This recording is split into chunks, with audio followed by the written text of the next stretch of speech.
Alright, Ulm turned 78, and yep, he came in. So let's get to it. He came in, with everything, and we've got our box, we've got our birds. No need to go over the plan. We went over it in great detail last time. Let's see how this goes. So there goes the birds. They made it in before storm. There is some rain, but storm is not up yet. Foul vapors is up. That's definitely a change. We did not see that. When he launched his the field battle where he tried to earthquake trap him. But we should have foul vapors coming up soon. And yeah, our birds don't do too much. That was Army of Gold. We've got, double howl here. Rigor mortis is now up. We have, our fire elementals coming out. There's a little bit of, lightning strikes coming down. Yep. There is mass flight, it looks like.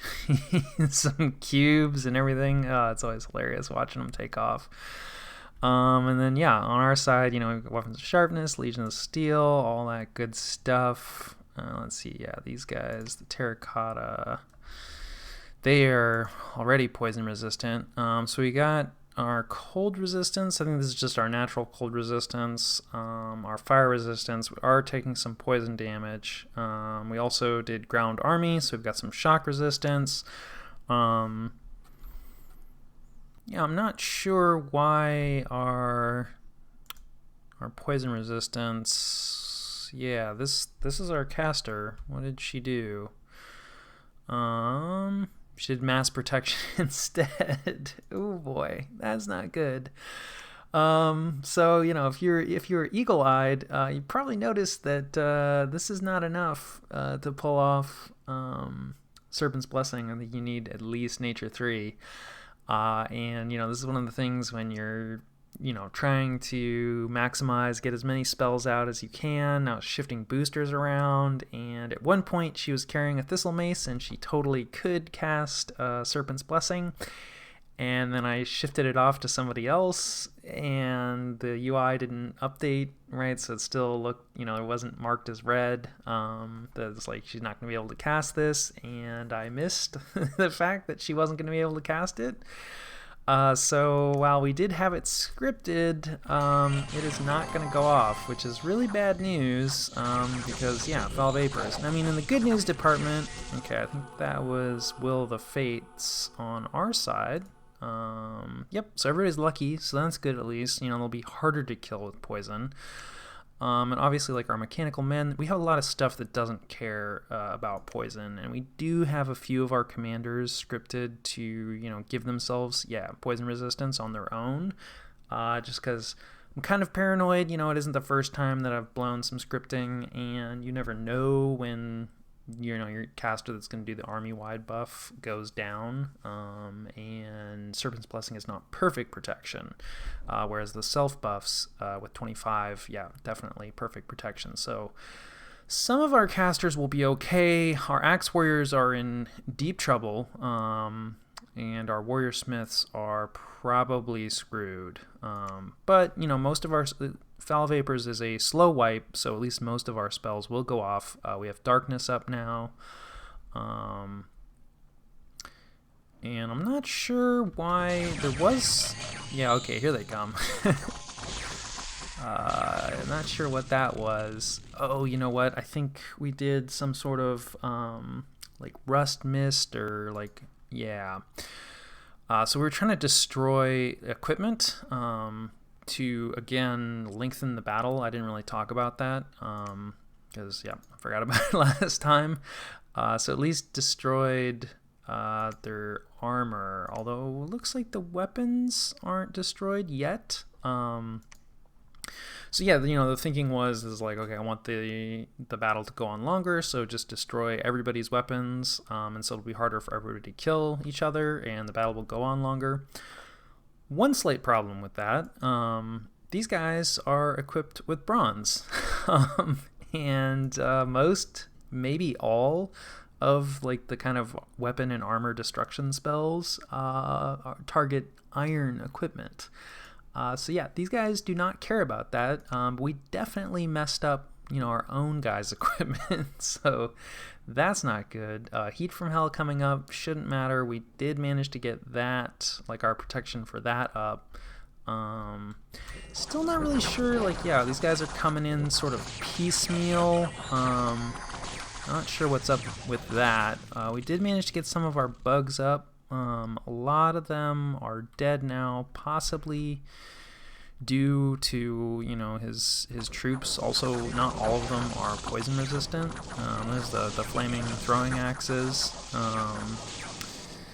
But yeah, rigor mortis is definitely starting to work. Some of these guys have actually routed, but yeah, they have poison resistance up, so most of them are fine for that. But yeah, fatigue is definitely starting to get up there.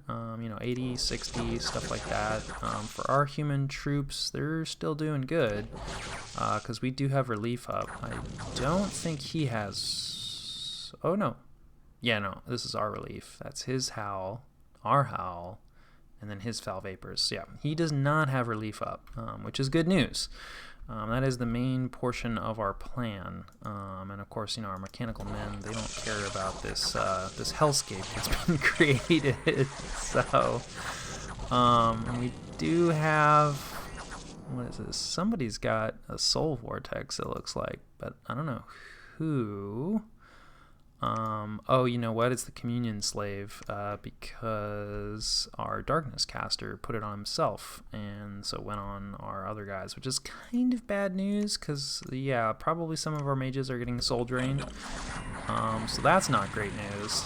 And then, yeah, here is our, heavy thug, moving around, killing skeletons. That's great. But yeah, we're definitely, we've killed a lot of the guys that flew in. A lot of these guys are getting trapped in the gates. We also threw out, a few skeletons and everything, and, our fire elementals are tripping them up. They don't have magic weapons, right? So, the ethereal fire elementals are a bit tough for them to deal with. He is also pumping out a bunch of undead, or at least a good amount of undead, which is bad news because they don't care about rigor mortis.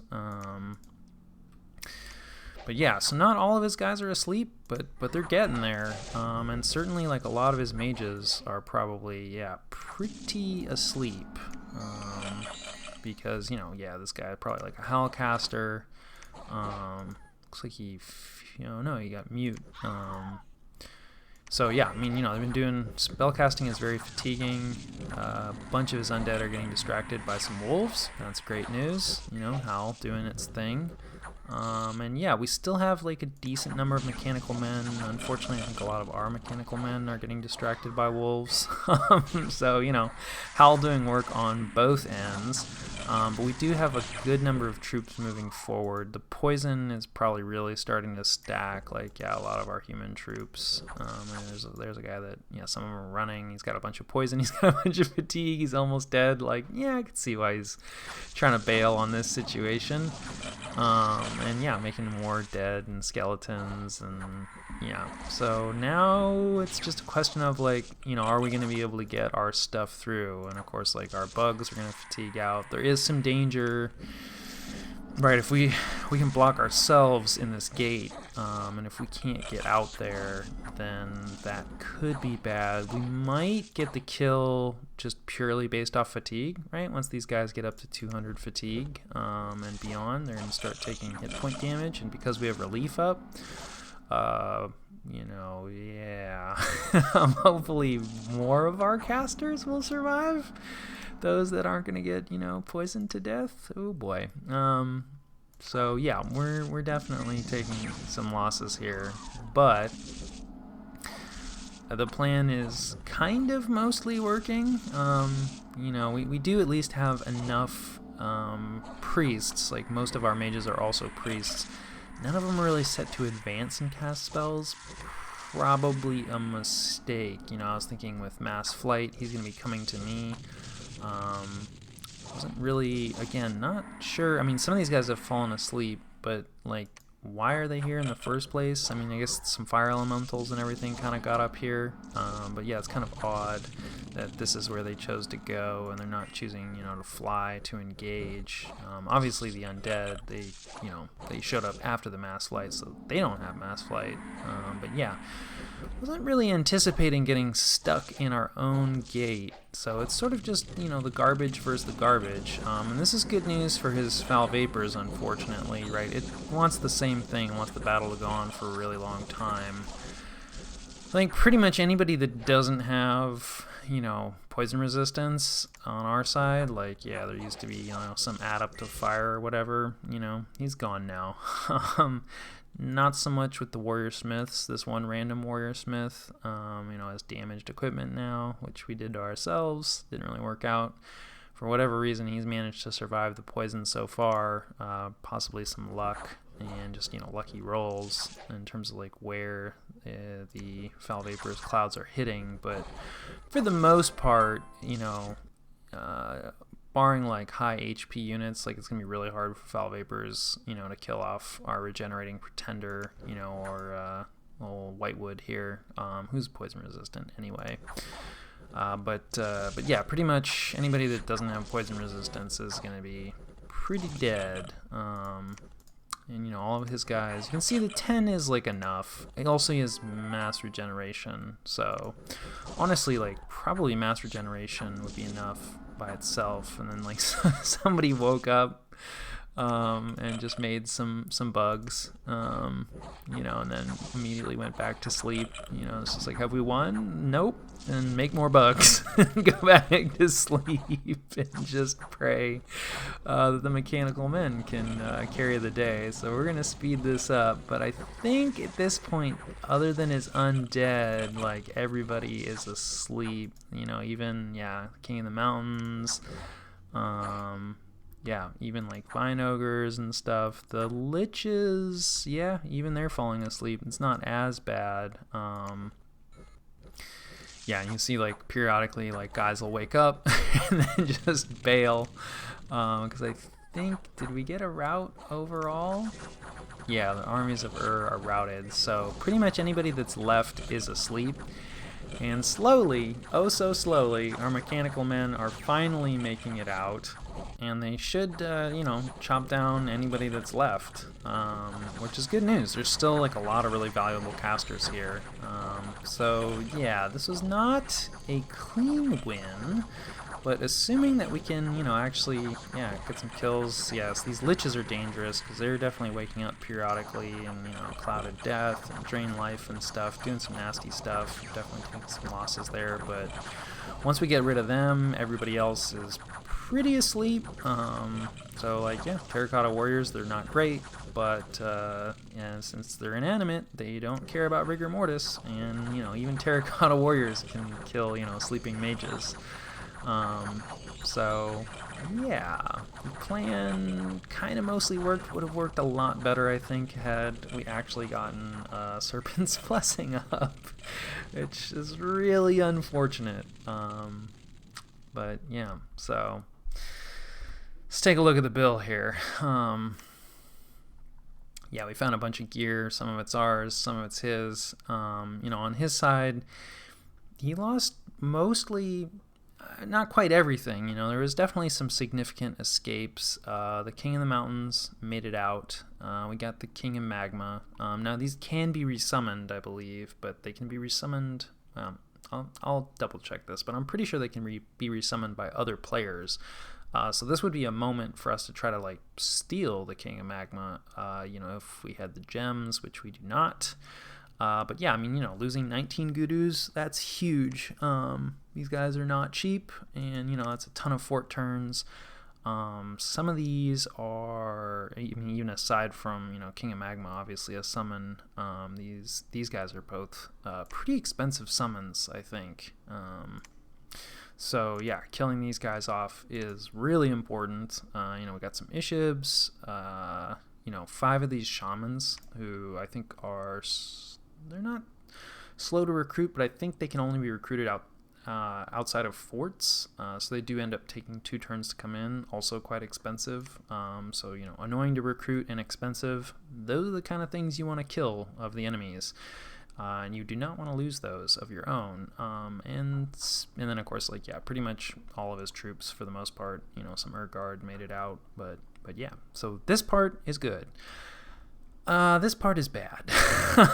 So, speaking of losses that are difficult to replace, yeah, we lost a ton of stuff. And a lot of this is, you know, because we failed in our our Serpent's Blessing. So, you know, losing the Adept hurts. You know, he's expensive and slow to recruit. And spoiler, we do not have the fort that we can get these from, because it was a double assault this turn.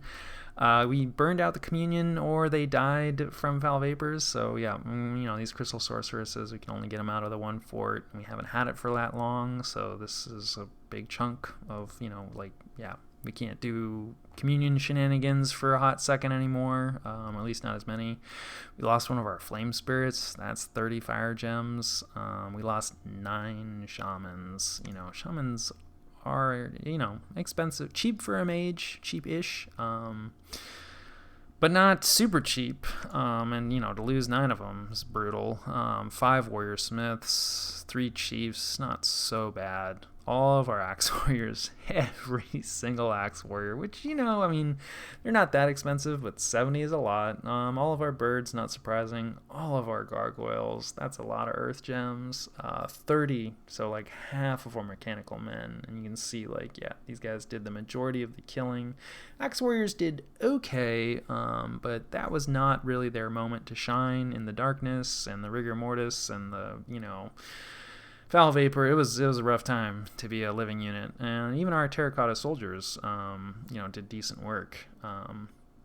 But yeah, so the losses were pretty catastrophic for us as well. Like, you know, this was a pretty substantial army, and there's not much left. You know, we have like about 100 left, so we lost, you know, 2/3 of this force, which is not good.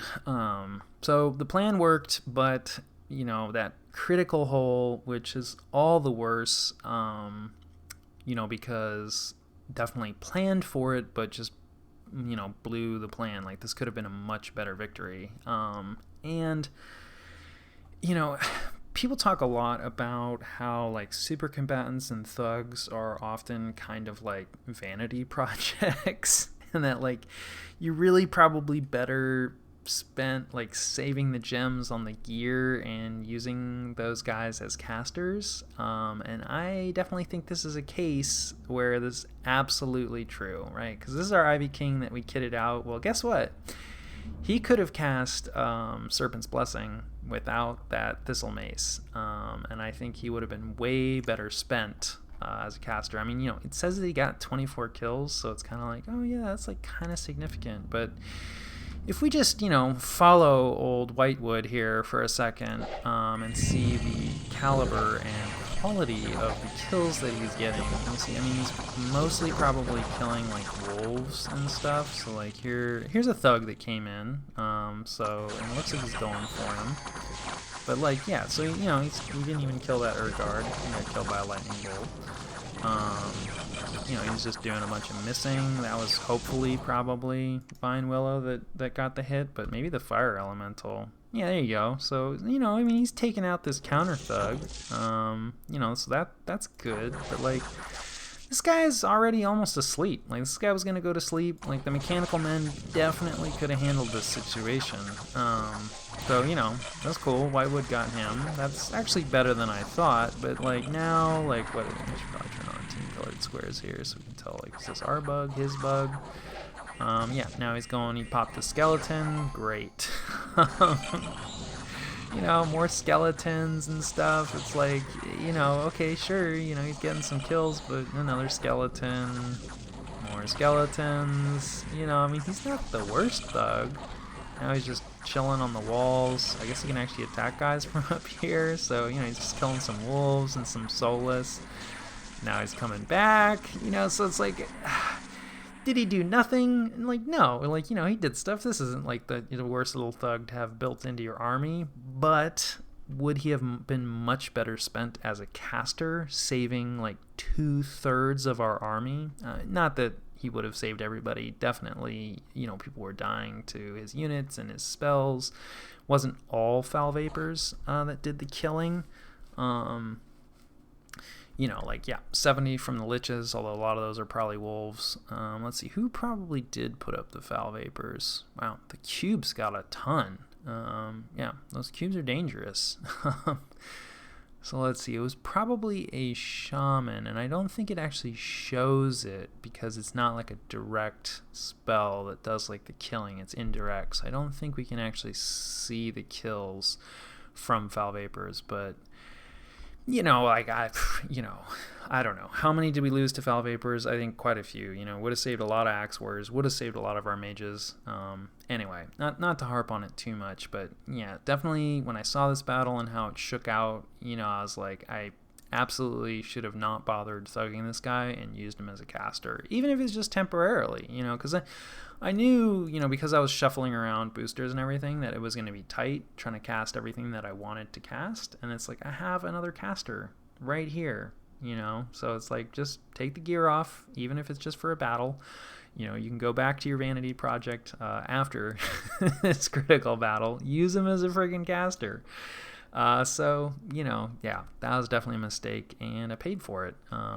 But we did get the win. This is huge. Turning this force around is a really big deal. So that was good news, mostly. Or kind of. So, doing a little bit of summoning in terms of like the other stuff that's going on. We actually got magic phased. This is kind of an interesting one. Speaking of vanity projects, here's our other vanity project doing his thing. Also a Nature 3 caster would have been useful. And he is getting jumped on top of by a kill squad of a bunch of Gudus. Who are summoning a bunch of air elementals on him. So, this is one of the dangers of, rolling around with like a non-stealthy thug, is that he can get hopped on in the magic phase. The good news is he enlarged himself, so he's size 5 now, so they can trample him because they're size 6.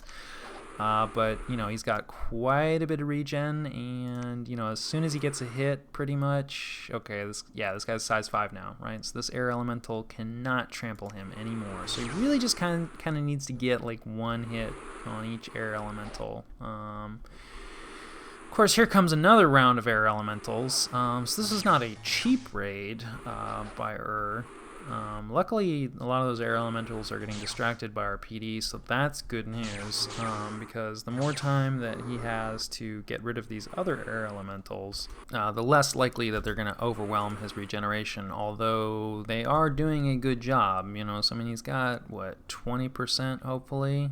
Yeah, so he got 10 from the ring, and then he cast personal regen on himself. The Gurus are super asleep now with an Air 2, and he had 4 gems to help reduce fatigue cost. You can get 2 air elementals out per caster, but then they're pretty much asleep after that. Although it's definitely going to take Vine Willow a while to kill these air elementals, assuming they don't kill him. Now, the good news is he's very shock resistant, thanks to this elemental armor, which is of course what the air elementals try to do once they can't trample you.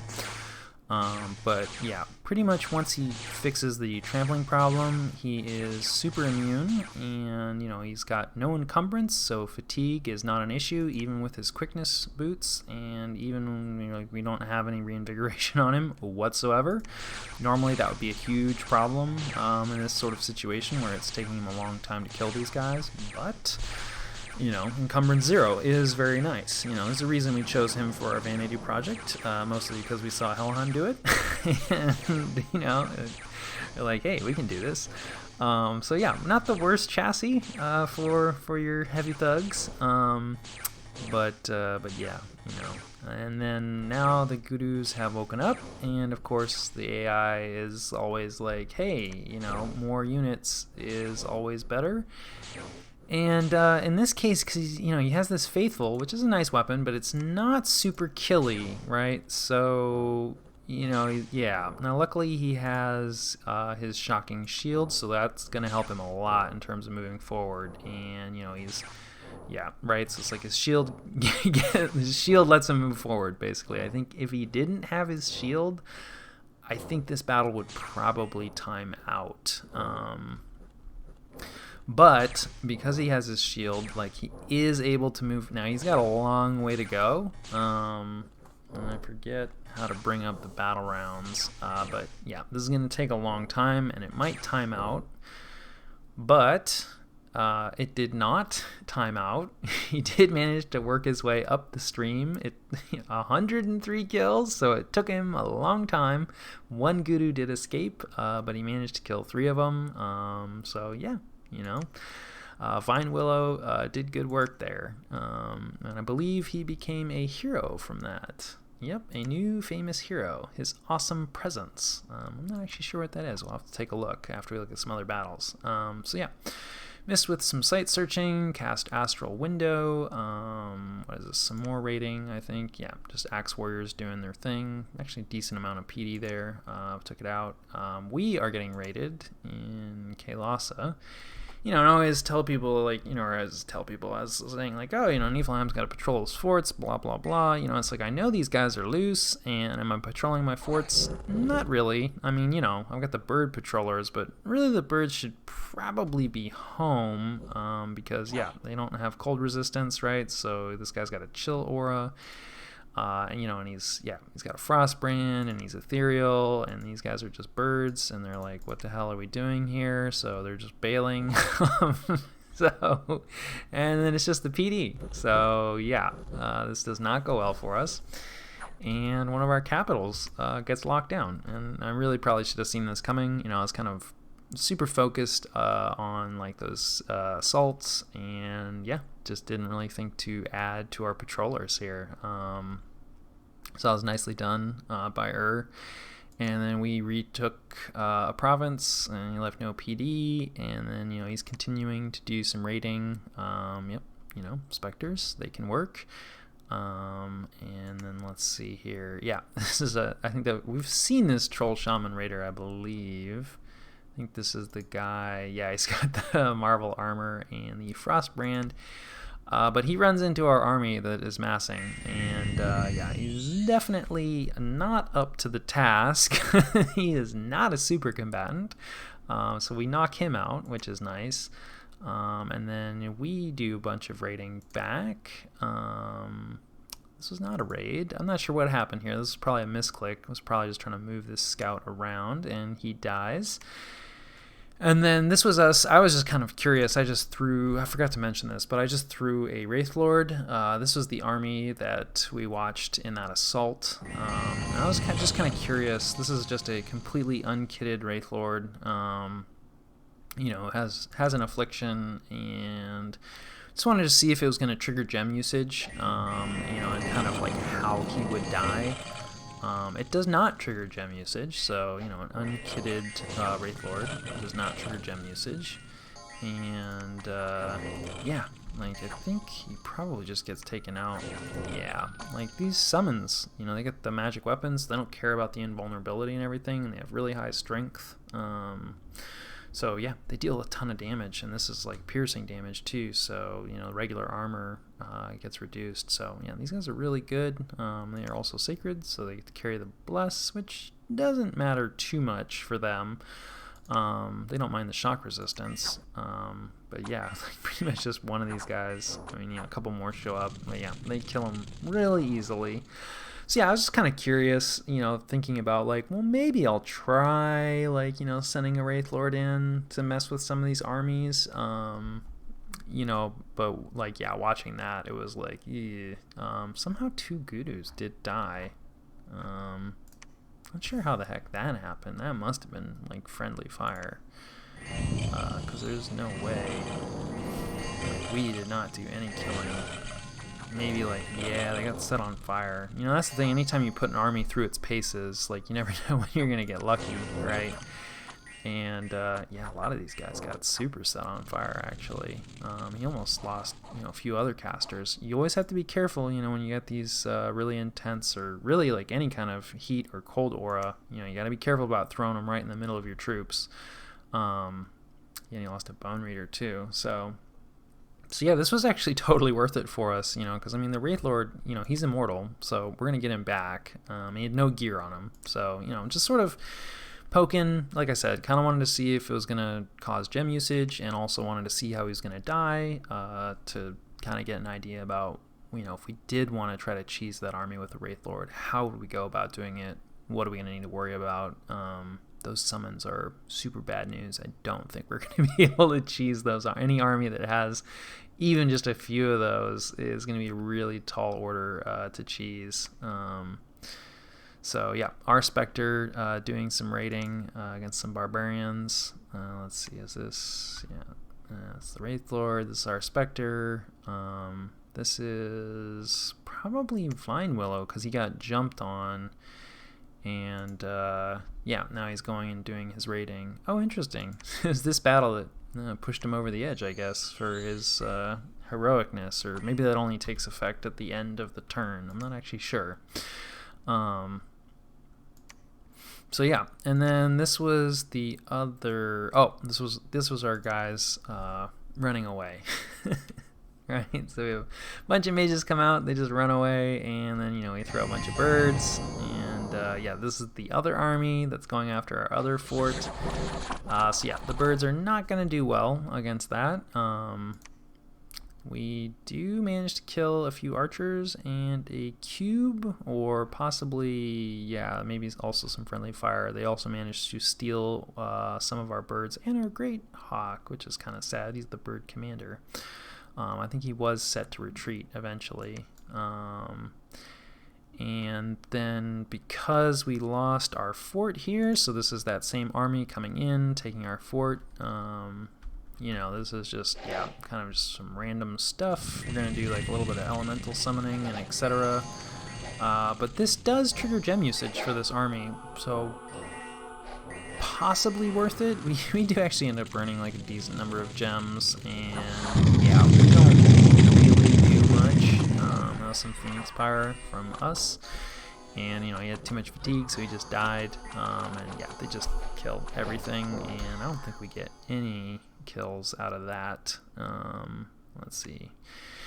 Yeah, so no kills. We do, force that army to burn its gems, but we also burn a bunch of gems in return. So anyway, as long as you have, like, what is this, five casters, and a decent number of gems, that will trigger gem usage. So it's still sort of playing around, experimenting. This guy's like got 1 gem, and this guy's got 3 gems, and 2 gems, so quite a few gems even on our side. So probably his army burned more, just because he has more casters and probably more expensive spells, but probably a bit of a wash, especially because we lose some guys, although most of this we kind of wanted to lose to reduce our upkeep. None of those guys were critical. So yeah, we caught some other battles between other people. So this, I think, was an assault. Yeah. And so it looks like Yomi has switched sides, essentially, and is going after Marverni here.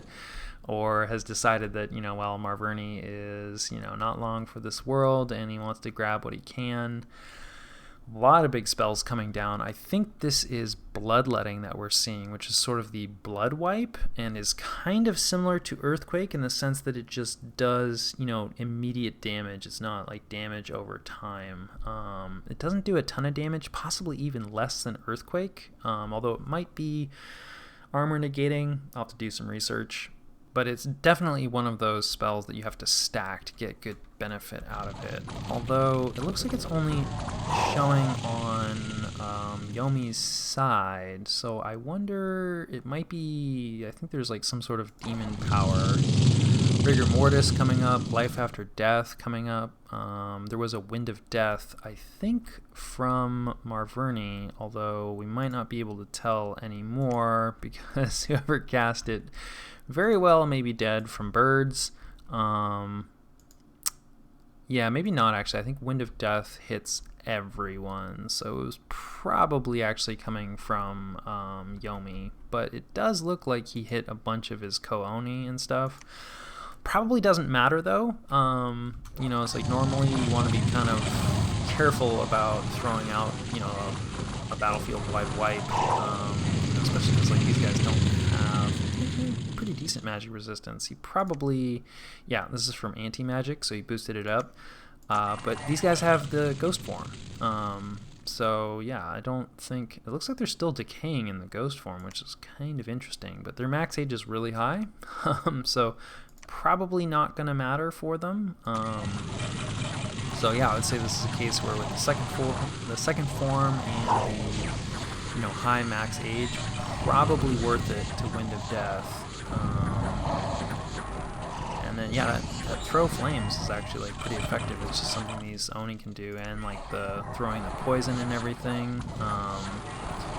So yeah, and I mean Marverni looks like mostly just kind of had boars, which is probably why Yomi has switched sides and is like, hey, wait a minute, why don't I just attack a guy with only boars and take his stuff? So yeah, this is a pretty scary force, and this is a Fairy Queen, sort of a Conjuration 8, good aircaster, one of the only ways to get in. Did look like Yomi lost some stuff. Yeah, so he lost some sages, right? They don't have a second form, but he did cast Life After Death, so they come back as Solace, so that's nice. He lost his 2 Windmasters, that's probably a little annoying, but again, they'll come back as Solace. Yeah, 37 Ko-Oni, no big deal. 10 Great Eagles isn't great, but, overall, like, not too bad. Probably didn't need to throw out all those wipes, honestly. Like, maybe this is one where it would have been good to poke your head in and see, like, what was in there. Because I'm pretty sure even without any spell support, I don't know. Ko-Oni probably, they do get trampled really effectively. But with all, like, the flame throwing and everything, 24 Dione. Like, he probably could have just sent in, like, 12 Dione, as thugs. Anyway. It worked. It wasn't too expensive. Marverni loses everything, and that was a capital, right? So Yomi picked up Agartha from Marverni, so that's a pretty big deal. That's a nice pickup for Yomi. So that was definitely a good move, a good reason to switch sides. And I don't remember if this one was interesting. We'll take a quick look. Okay, nice. This is an assault. This is probably this is a different fort. And somehow he has a Kalian that I guess he probably stole at some point. Dryads can seduce units. So yeah, it was probably seduced. But similarly, to the boars, like this is just a ton of Meneids.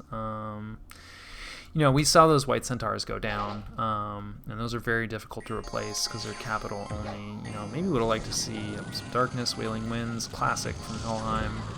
Won't matter as much against these Meneids because they will go berserk, but like yeah, they're just gonna die to like everything. And the ones that don't manage to make it up, or don't get set on fire or whatever, they will rout. Their morale actually is better than I would have expected. But yeah, definitely still routable with Wailing Winds. Okay, yeah, we have a Heat from Hell, so that's what all this burning is coming from, and that's super effective because there's no fire resistance here. Some of them are starving, so that's going to make Wailing Winds better. And they have no protection, right? So, like fire damage, I think it's armor piercing in most cases, but, protection definitely still matters when you're naked. That's not good for fire damage. So, this is pretty much a foregone conclusion.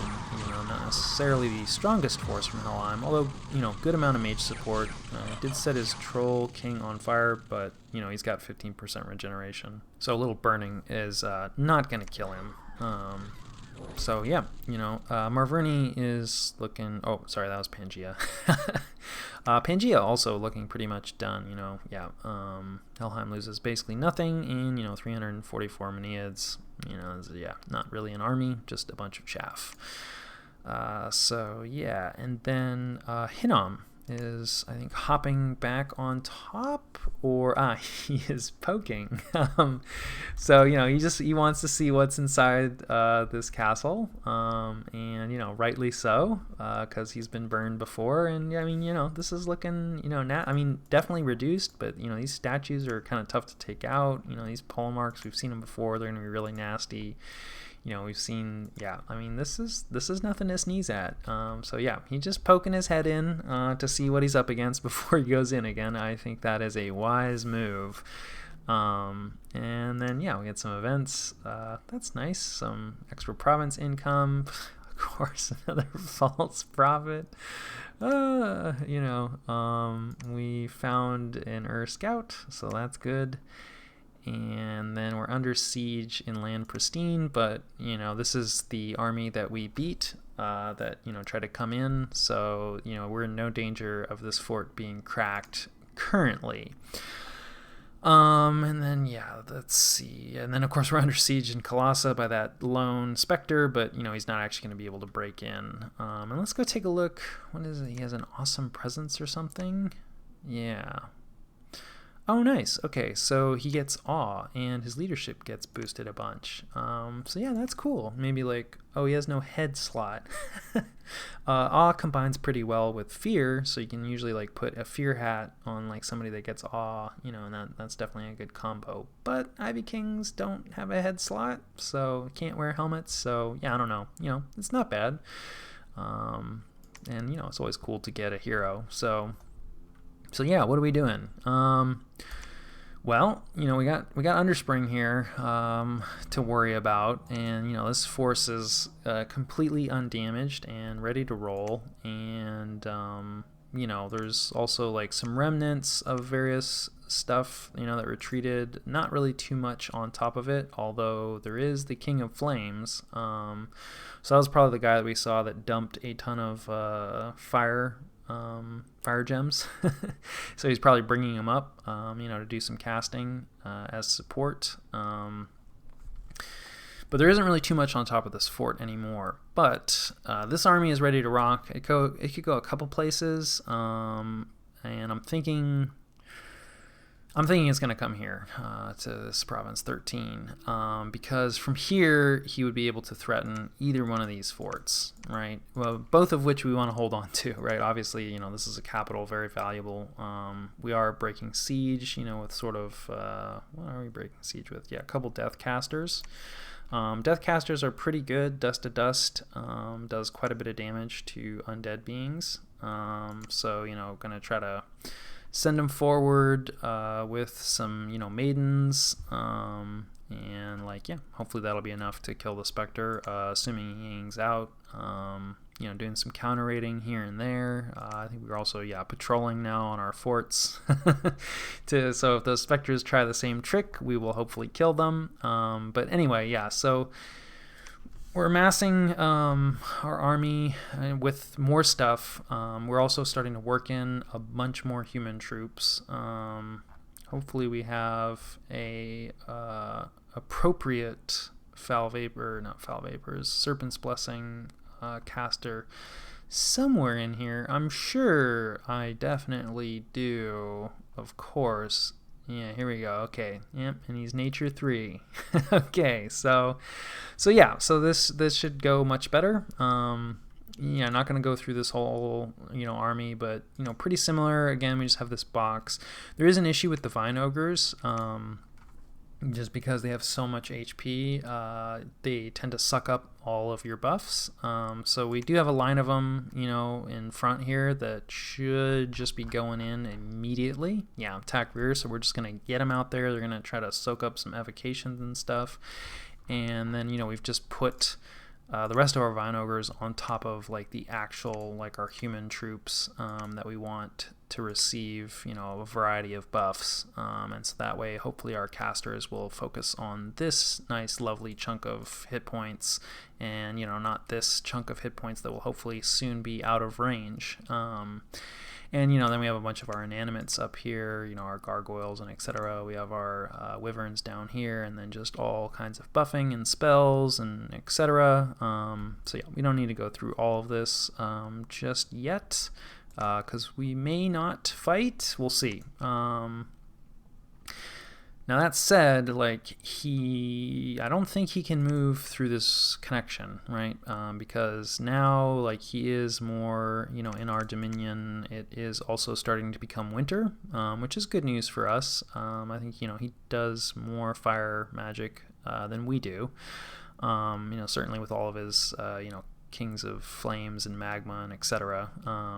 And so, yeah, these connections should be closed now.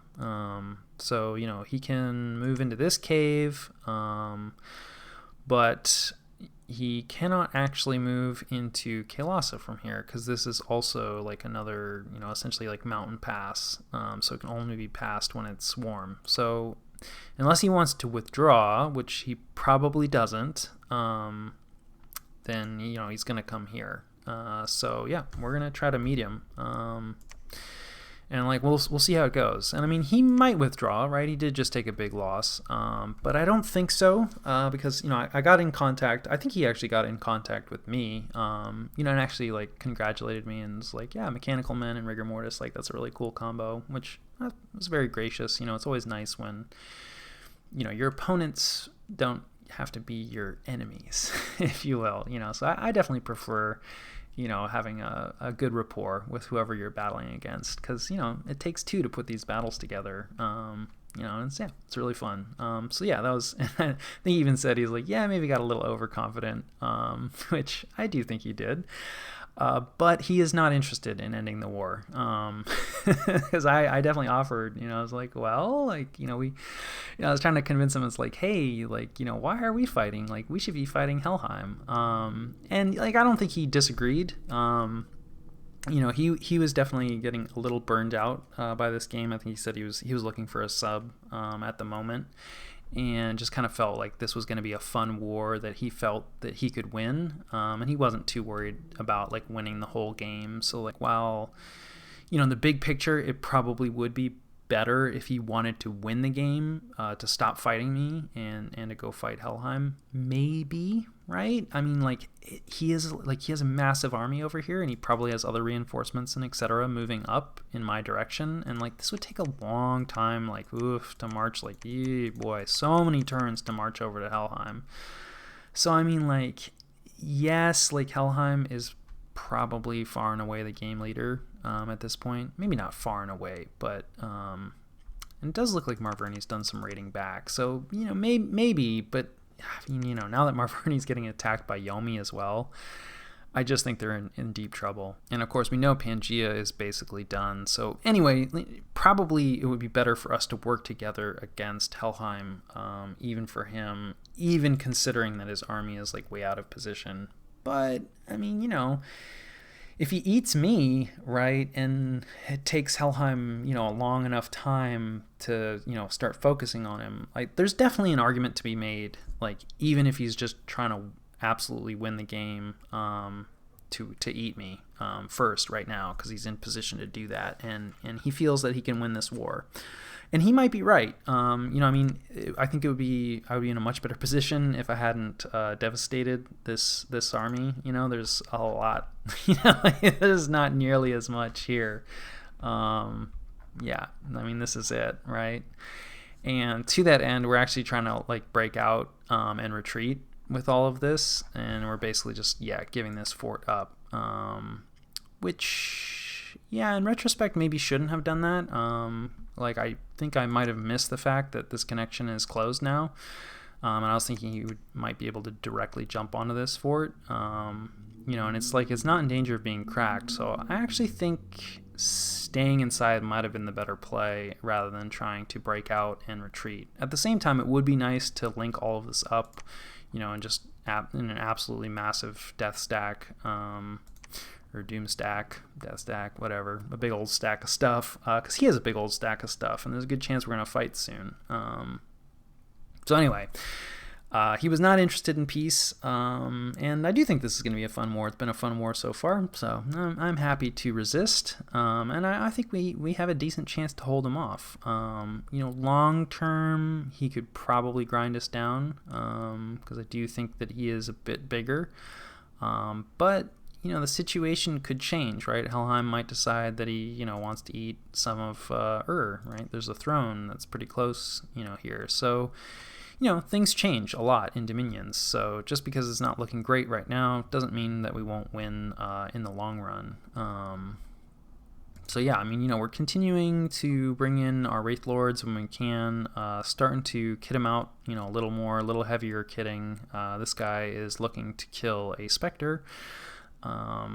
And yeah, not doing as much summoning. We are pretty low on gems right now, just overall, especially Earth gems. I don't know if we're doing any more summoning anywhere else. Not really. We are starting to recruit in like a bunch more of our human troops, which we had kind of stopped recruiting. We basically didn't have... We had a few human troops at the start of this war, but the human troops are going to be significantly less useful against Helheim with his like darkness and wailing winds and everything, which is kind of why I wasn't really bothering to recruit them. But against I actually think that they're going to be a lot more useful, right? Because is going with a different strategy, right? If he's got this, big old army that he's trying to buff up a bunch. Well, Ulm can do that too, right? So it's like we can build up a big army, of human troops and, buff them to the gills as well. And I actually think, this is, I said it's like base troop quality doesn't matter as much, but if you're looking at the same, more or less the same set of buffs on each side, then yeah, then the base troop quality does matter. And I think our troops are better, right? We've got twice as many attacks. And it's actually even better than that, right? Because, like, okay, so our guys have 2 attacks, but we can also fit 3 guys per square, right? And this is where, like, being a half giant is advantageous sometimes. If you're, say, like, trying to earthquake trap somebody. But there are disadvantages, right? So because he's size 3, he can only fit 2 of his units in a square, right? And they only have 1 attack each. So our attack density is actually like much, much better than his. Now, okay, like, he has, more HP, but, more strength, and that definitely will matter in terms of punching through like all the protection spells that we're going to be throwing at each other. But I actually think if we have like the same number of units, I think Ulm wins, right? As long as the buffs aren't like too out of whack. Now, he's got a bunch of other stuff, right? These summons are really good, and he's got a bunch of these cubes and, et cetera, right? It's no guarantee, right? But I do think switching over like back to our human troops and, just buffing the crap out of them is going to be pretty advantageous for us. So we're kind of switching gears a little bit. Of course, we still have our gargoyles and the mechanical men that, haven't been killed, and they're going to do good work, but this is a situation and, where our wyverns actually might, do decent work as well. Although, yeah, you can see, oh man. I think I've talked about this a little bit before with the cold-blooded. I just, I looked at the shock resistant and I'm like, oh, that's amazing. 15 shock resistance, very rare on like summons or just regular troops. And then, yeah, just missed the cold-blooded bit. And, cold-blooded and cold climate, like you can see, it's just brutal, just absolutely brutal. 15 encumbrance. Like these guys are going to get, fewer than like 10 attacks before they fall asleep, assuming they don't get hit with like rigor mortis or heat from hell or like whatever, right? Like this is unassisted. Like they're going to go to sleep really quickly. So yeah, I think the wyverns, not so good if you're cold 3. But we got them. We got a bunch of them. And I do think we have, not quite, we are working on Enchantment 8. Unfortunately, we won't have it next turn. So if we do take that big old fight, that's going to be a big swing in his favor, right? He has Mass Regeneration. We do not.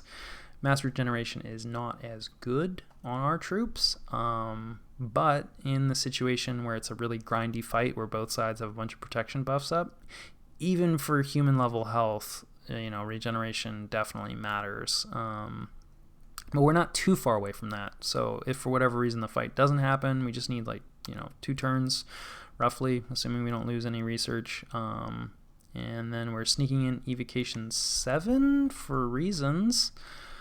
Probably looking at Wind of Death here, I think. Murdering Winter, if we had more water gems, it's a pretty good spell.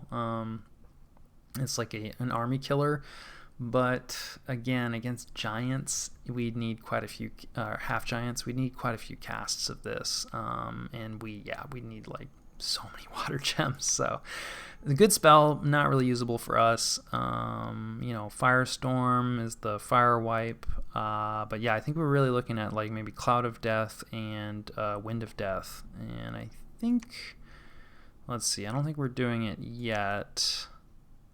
Yeah, we're not doing it yet. But he doesn't have amazing magic resistance, and we saw Wind of Death where Yomi kind of used it on themselves. But yeah, I mean, magic resistance 11, that's not good. Now he can do anti-magic, but it doesn't look like he's doing it yet. Yeah, no anti-magic, right? And because they get some summons that have astral, but it's not something they have a ton of, I don't think. So yeah, I think something like Wind of Death, could do pretty good work for us. Now, I mean, that said, we definitely don't want our army in the path of Wind of Death, because our magic resistance as Ulm is even worse with our human troops. So that'll have to be another trap situation. But we'll see, because those traps always work out. but anyway, so yeah. Is there anything else we're gonna get out of Evocation 7? I don't think so. Evocation 8 would be kind of nice. You get Pillar of Fire, which is pretty low paths to cast and a ton of damage. It's pretty much on par with Thunderstrike, which is saying a lot.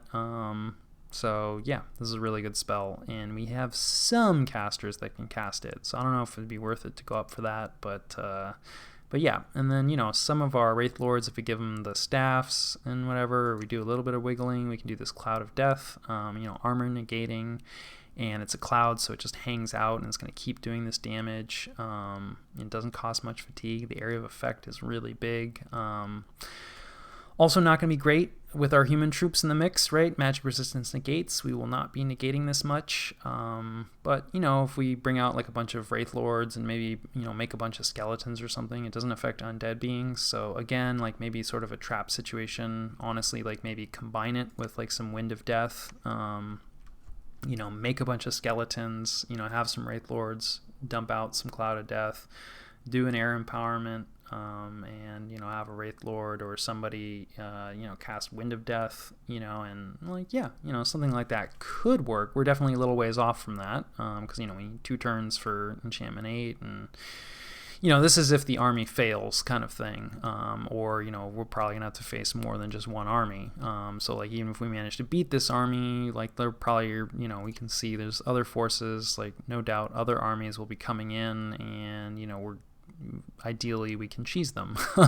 So, and Earthquake didn't work, so we're looking at something else, and then I think and then that elusive alteration 9, someday we'll get there, maybe. Our research is not, one of our research parks obviously got hit, so we have a bunch of these mages who did escape.